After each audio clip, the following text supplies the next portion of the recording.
नमस्कार.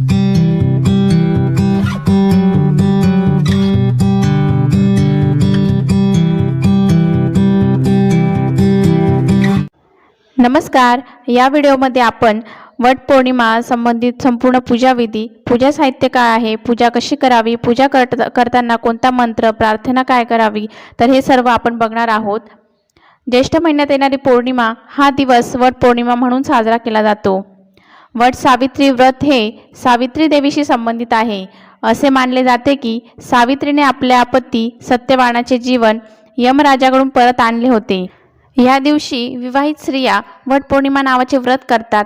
या व्रतादरम्यान सर्व विवाहित स्त्रिया आपल्या पतीला उत्तम आरोग्य लाभावं, दीर्घायुष्य प्राप्त व्हावं म्हणून वडाच्या झाडाची पूजा करतात.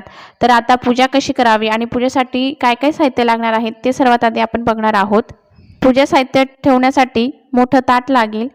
ताट, आसन, हळद कुंकू, अक्षता, निरांजन, धूप, दीप, अगरबत्ती, कापूर, पाणी भरलेला कलश, फुलं, नारळ, वडाला गुंडाळण्यासाठी पांढरा धागा लागेल.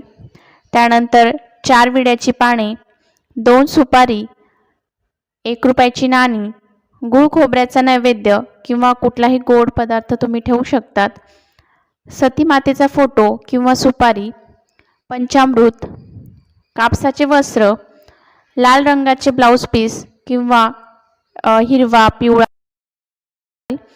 नंतर ओटी भरण्यासाठी गहू, आंबे किंवा कोणतेही 5 प्रकारची फळे घेऊ शकतात.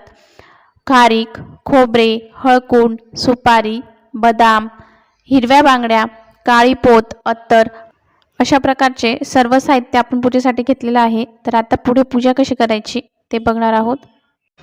सर्वप्रथम वडाच्या झाडाला पाणी घालावे. त्यानंतर वडाच्या मुळाशी 2 विड्याची पाने ठेवून त्यावर गणपतीची प्रतिमा म्हणून सुपारी ठेवावी, कॉईन ठेवावा आणि गणपतीची पूजा करून घ्यावी. हळद कुंकू अक्षता फुलं वाहून आणि गणपतीसमोर गूळ खोबऱ्याचा नैवेद्य, त्यानंतर जी काही फळे आणली असतील त्या फळांचा नैवेद्य दाखवावा. बाजूलाच 2 विड्याची पाने ठेवून सती मातेची सुपारी ठेवावी आणि त्याचप्रमाणे सती मातेची ही पूजा करून घ्यावी आणि सती मातेची ओटी भरून घ्यावी. त्यानंतर वडाच्या झाडालाही हळद कुंकू अक्षता फुलं वाहून पूजा करून घ्यायची आहे आणि नंतर वडाच्या झाडाला धाग्याने 5 किंवा 7 किंवा 11 असे फेरे मारावे. नंतर कापसाचे वस्त्र झाडाला बांधावे आणि आरती करावी.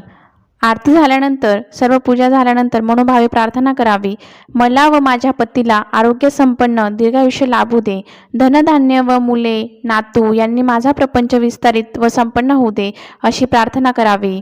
तसेच सावित्री ब्रह्म सावित्री सर्वदा प्रिय भाषिणी तेन सत्तेन माम पाही दुःख संसार सागरात अवियोगो यथा देव सावित्र्या सहितस्य ते अवियोगो तथास्माकं भूयात जन्मनी जन्मनी असा मंत्र म्हणावा.